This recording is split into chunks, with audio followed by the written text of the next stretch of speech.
Hey everybody, it's Mr. Hasquin, and I'm back with things you should know by being alive. Presidents, episodes, editions, however you want to look at it.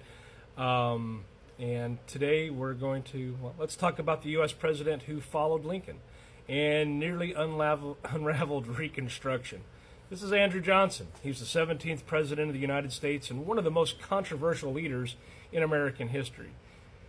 Johnson was born into poverty in North Carolina in 1808. Johnson was a tailor by trade, and he never had formal education. He taught himself how to read, and he rose through local politics in Tennessee.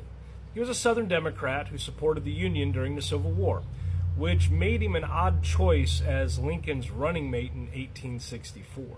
But Lincoln wanted to show national unity, so he picked Johnson, who was a loyal Southerner. And then came the twist of fate.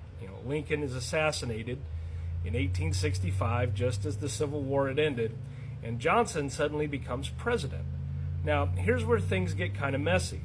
Johnson had no real interest in protecting formerly enslaved people. He pardoned thousands of ex-Confederates, let Southern states pass black codes to control freedmen, and opposed the 14th Amendment, which granted citizenship to anyone born in the United States. Congress, which was dominated by radical Republicans, fought Johnson at every turn. He vetoed the Civil Rights Act of 1866, and Congress had to override him, the first time ever on a major bill. Now, Johnson then becomes the first U.S. president to be impeached.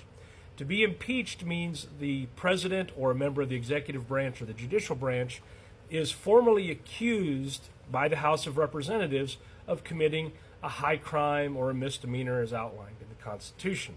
Why was Johnson accused or impeached?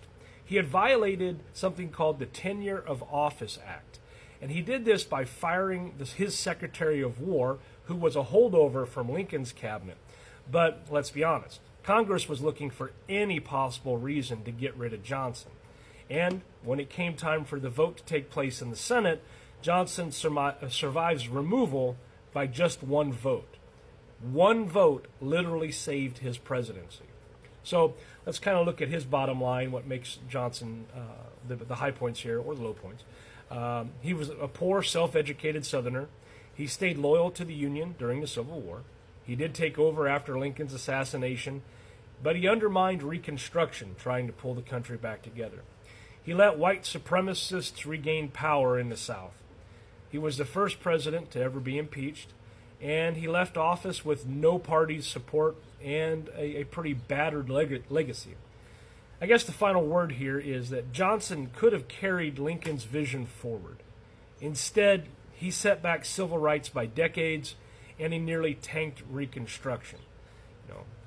Historically, he's looked at as one of the worst presidents that we've ever had. Hey, thanks for watching.